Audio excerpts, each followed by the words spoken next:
And we're going to give all of you a chance to kind of get your voice into the room, but we want to go first with panelists. I'd like for the panelists to take their spot on the stage. I have been working in affordable housing my entire career. I started here at the Colorado Housing Finance Authority. I went to the mayor's office, ran DHA, went to the Clinton administration, and I run my own organization. I am Oglala Lakota. My family is from Pine Ridge.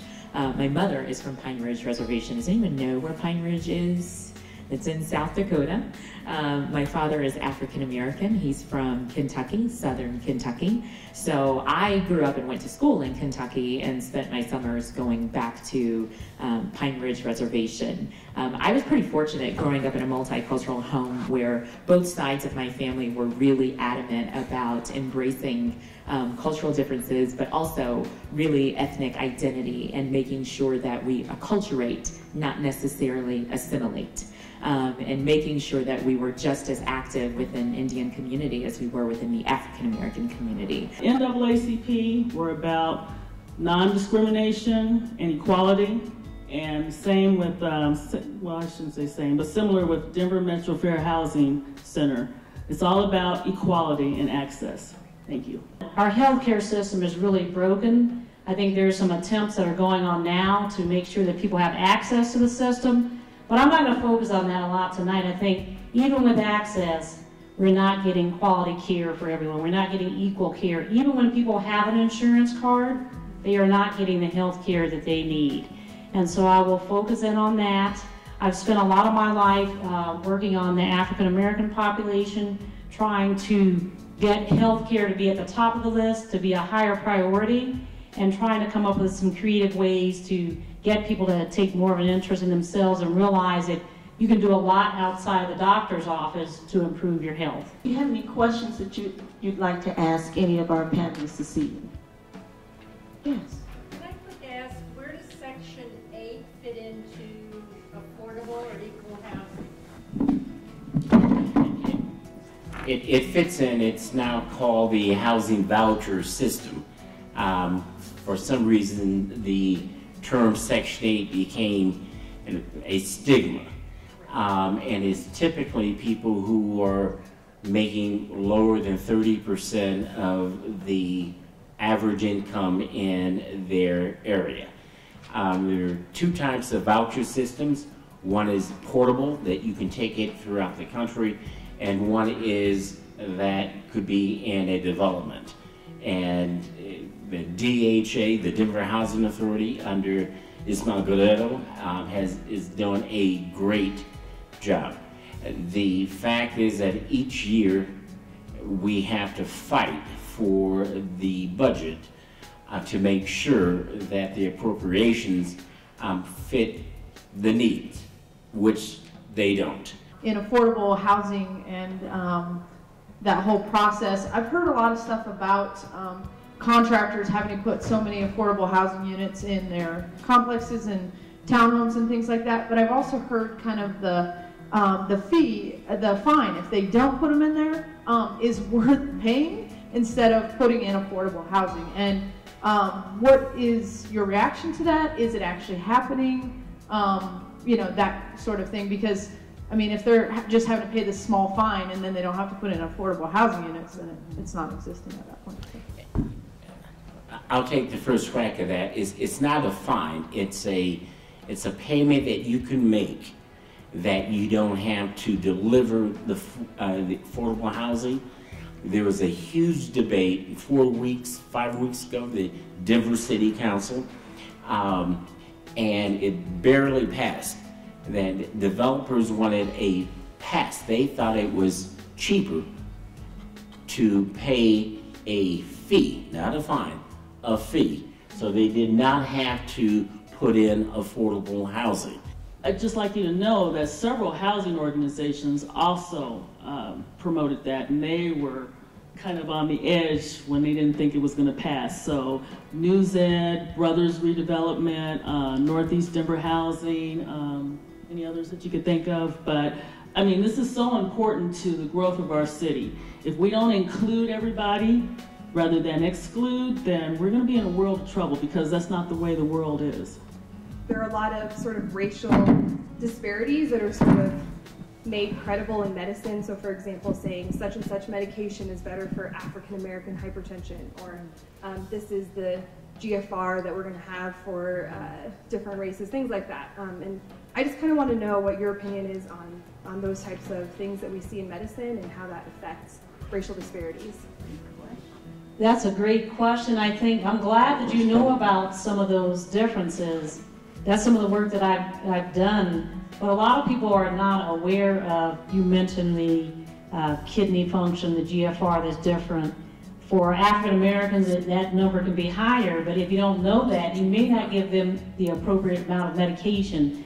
When I trained, we learned nothing about different groups. I mean, it's just the thought that people are people. But there are some differences that occur among the different groups, and unfortunately, I think students have to go out and learn a lot of this themselves. I try to teach my colleagues when I learned about some of these things. So I think more work needs to be done, and I'm happy to see young people here that are probably willing to be more open and to address that. How do we start understanding the medical needs? How do we address, how do we approach, how do we treat people of different cultures? I think the medical students may be able to answer that better. I know in my day we didn't do a whole lot, and I think there are medical schools across the nation. I think that the medical school here maybe is not doing as good a job at intentionally having coursework that addresses cultural awareness, sensitivity, and there are some groups out there at the school that are interested, but I don't think there's classes. I remember being called to the PA school, nursing school to do presentations, but the medical school said, you know, we've got this. So I don't know, can you guys answer that? Do they have it? Have they now incorporated some classes? So we have, in 2 years of our first 2 years of training, which is all in the classroom, we have 4 hours on cultural competency, formal training. I don't know if you guys want to add to that. We have a little bit of... I think what's scary about it is that even though we have only 4 hours, I would say a good portion of our classmates feel like it's sufficient and feel like they don't need it. So I think that's something that's even scarier than the fact that we have so little time. It's that our peers, a lot of our peers feel like they don't need it. And I think that comes a little bit, I can talk about the profession. I think that the medical profession is a bit arrogant. People are people, and we know everything. We're in this profession because we want to help people. You can help people if you know more about people.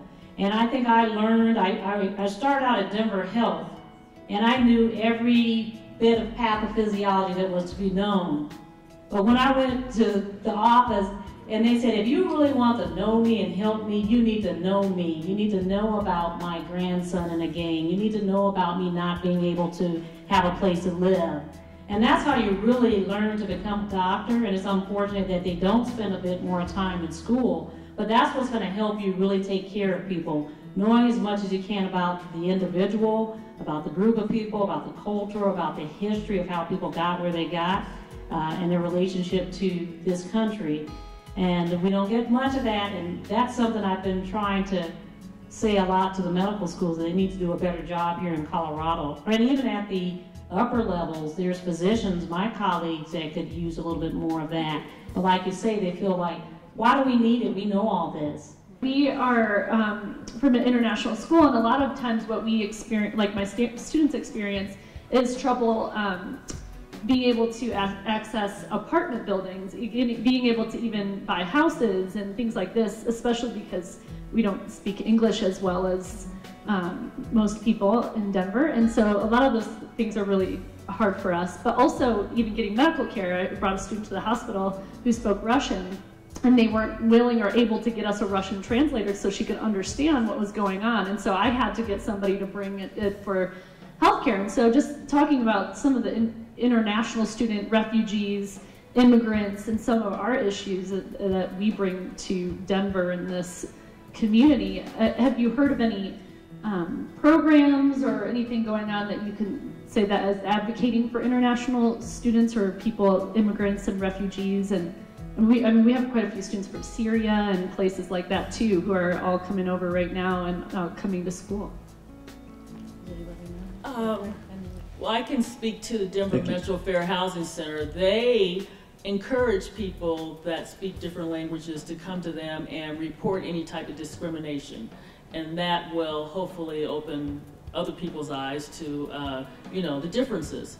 And that, again, is all about access and equality. You have to be willing to tell people what's going on, otherwise people won't know. And you also have to know where to go. So, for instance, on the housing side, if you feel that you've been discriminated against, please come to the Denver Metro Fair Housing Center and I can give you information about that. I wondered how, if any of you could speak to how integrated our neighborhoods are here in Denver compared to a national average.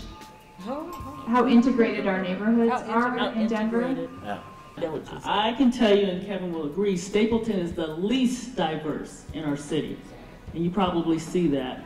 Everywhere else is becoming pretty diverse. Park Hill, as Dr. Terry mentioned, Montbello, Green Valley Ranch is very diverse, even on the northwest side, very diverse. But Stapleton, and we're working on that as Denver Metro Fair Housing Center as well as NAACP, is the least diverse in our city, and that's a problem. Why can't we build a whole building that's affordable?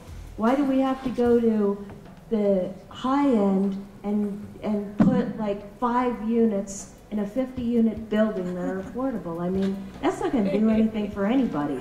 There are pockets of people in Stapleton who do not want affordable housing there. It's called income qualified housing. You've seen the signs up there. The housing you're talking about, the Northeast Denver Housing Center, is building along Martin Luther King and the Parkway. We are trying very hard to do what you're trying to get done, but there are people who have housing in Stapleton, $500,000, $600,000 homes. They don't want to live next to folks who live in affordable housing, period. In Denver, right now, in the Latino community, what do you think is happening in terms of housing, where people are going? What would you like to see happen in order to promote some of the healthy, dispersed diversity and affordable housing that you talked about? So I can tell you from working in marketing and advertising, I did have several clients, financial institutions, Kaiser Permanente and healthcare, and they were really looking at those pockets of demographics of the Latino community. And there are several pockets around Colorado that are 47% dense Hispanic. And so what we were doing were, putting on the map these little dots and saying, okay, bank institution, you have a financial institution in this zip code, and it is 46% Hispanic. And you don't have any bilingual tellers in there. What are you doing? You need to get up to date and get more bilingual people in that facility. So that's, from that point of view, we were looking at where those pockets were. And so we started looking at the reasoning behind that. And part of it does touch on some of the immigrant communities of just language barriers. And you kind of see that cluster of where they can go. And it's not just within the Latino community. I see it with my husband in the Middle Eastern community in Aurora. It's because they have access to halal foods on that one road, and so everybody lives over there because no one wants to drive 20 minutes to go get meat. So you live around those halal markets. But within the Latino community, it's the same thing. Where are they going to work where they can still, if they're not fully bilingual, be maneuverable in the communities? As the generations go on, you kind of see them branching out from there. Really important to note that the Hispanic demographic is projected to be the majority in this country in just a couple of decades. So that should be interesting to see of how that's going to influence what's going on right now. And that was the biggest message that we had at Telemundo when I worked there, was act now. And Kaiser Permanente stepped right up to the plate. And a couple of those institutions of saying, we can't afford to backtrack and be reactive to this dominant Hispanic group that's coming in. We have to be proactive in putting things in place right now, which is pretty interesting. Like I said earlier, when I was growing up, you could say the Latinos lived on the west side of town, and they lived in certain other areas. I think it is safe to say that most of the black populations live in Denver, Aurora, Colorado Springs. Immigrant Africans are living in ski areas and up north, and Somalians up in Greeley, but Latinos are everywhere. So I think if you're gonna you know, cater to those populations, you need to be ready wherever you go. Or if you want to escape, might want to move out of the country.